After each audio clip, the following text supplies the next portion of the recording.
1962 रेजंगला दिवस।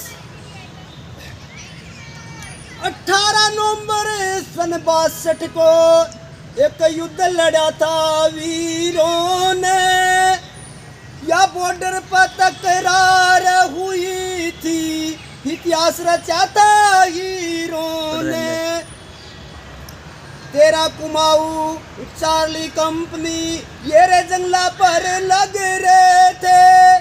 मित्रों, भारतीय सेना की कुमाऊनी रेजिमेंट 13वीं battalion Charlie company Bharat Tibet सीमा बॉर्डर पर रेजंगला पोस्ट, जिसके अंदर हरियाणा, महेंद्रगढ़, रेवाड़ी, राजस्थान, अलवर, झुंझुनू के यादव जवान वहां तैनात थे, लगे हुए थे। मेजर शैतान सिंह भाटी इनके कंपनी कमांडर थे।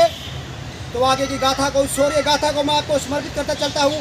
13 कुमाऊं चार्ली कंपनी ये रे जंगला पर लग रहे थे, हिमालय में घनी बर्फ पड़ी थी, रास्ते सारे कट रहे थे, रास्ते सारे कट रहे थे। और निडर बहादुर सहज असंख्य गाते रागनी जच रहे थे। तो ये नई शादी करके आते थे, आजकल तो मोबाइल हो गया, पहले चिट्ठी आया करती। तो किस तरह से एक नई शादी करके आया फौजी जवान, 1 महीने बाद उसके धांगनी के पास से पत्र आता है। दावानल दोनों तरफ से जगा हुआ है। तो आगे चलने से पहले मैं फौजी जवान को छुट्टी भिजवा देता हूँ। मुख्य रचना पर आऊँगा, जब इतिहास रचा था हीरो ने। तो किस तरह से 1 महीने बाद फौजी घरवाली उसको 2 पंक्तियों में बुलाती है, कैसे कहती है? करके गाल तड़पती छोड़ी जान क्यों न काट लेगा, ओ परदेसी गैल मेरे भी बांध क्यों न हाड लेगा। सुनने वालों में दिल पसीज गए, कहने लगे चलो भाई सीओ साहब के पास चलो, छुट्टी दिला देते हैं। जवान को लेकर सीओ साहब के पास पहुंच जाते हैं। मैम साहब भी साथ बैठी होती हैं। तो जवान 2 पंक्तियों में कह के छुट्टी कैसे करवा लेता है? भाई सीओ साहब मने छुट्टी दे दे तेरे हाथ में डोरी, और करके याद रोमती होगी जरा एकली गोरी। तो सीओ साहब कागजों में व्यस्त था।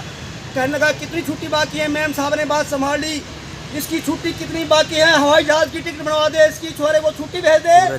जब तेरी नई शादी हुई थी कितनी बार घर जाया करता? कहती है जवान बेटा तुम जाकर तैयारी करो, छुट्टी तुम्हारी हो जाएगी। इस तरह जवान ने मेम साहब को शुरू किया। सीओ साहब कहने लगे भाई नौकरी मेरी करता है मेम साहब की, तो साहब जो भरा कर दे उसका भी सम्मान करना चाहिए। और सीओ साहब को सलूट करके जवान आ जाता है, छुट्टी हो जाती है। मुख्य विषय पर आता हूँ। इतिहास रचा था हीरो ने।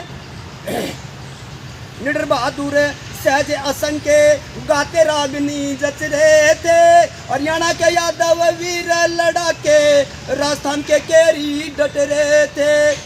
ये चूरमा खा के करें गर्जना, ये भेजा था इनकी वीरों ने। शाबाश। तो बोतल में घी डाल के ले जाते हैं। पहले वो पीपा भर भर घी ले जाया करते हैं। माता बहन और पत्नी घी डाल दिया करती। फौजी खाकर ठाड़ा होकर आएगा, तगड़ा होकर आ जाएगा। लेकिन आजकल के जवान डाटे में ले जाएंगे, डाटा कई बार आधा फूल जाता है, बैग में गिर जाता है। वो पीपा भर कर घी खाया करते और मलखम उठाया करते।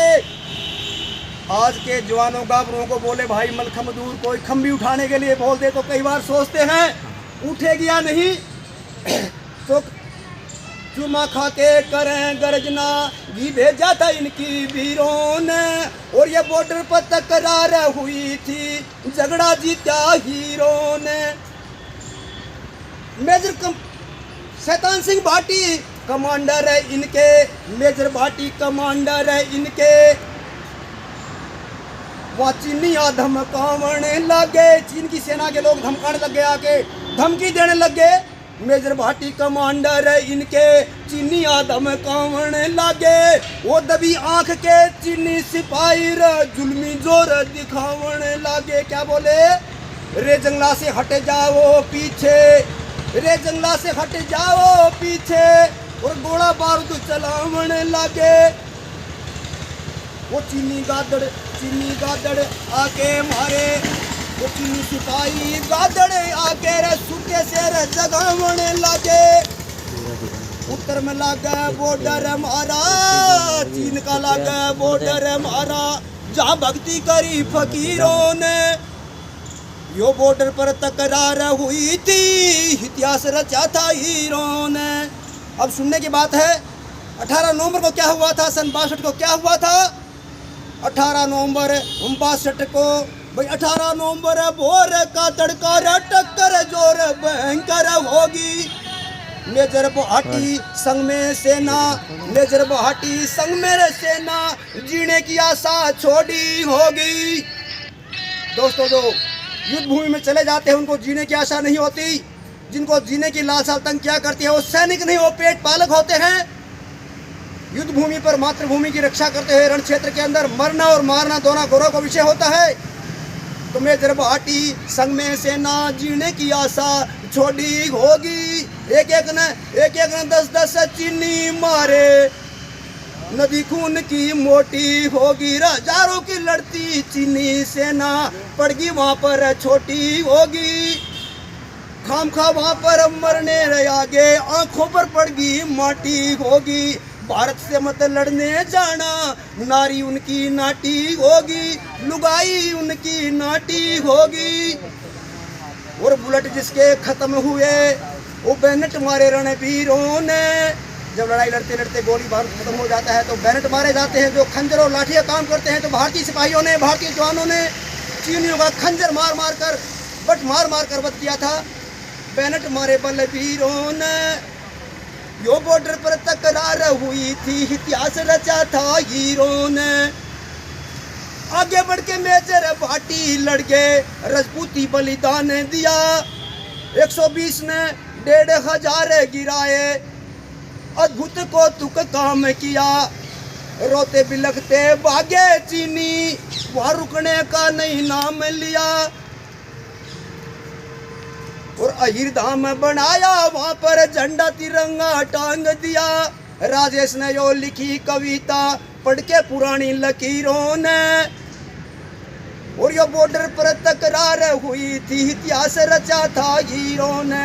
18 नवंबर सन 62 को एक युद्ध लड़ा था वीरों ने। यो बॉर्डर पर तकरार हुई थी, इतिहास रचा था हीरों ने।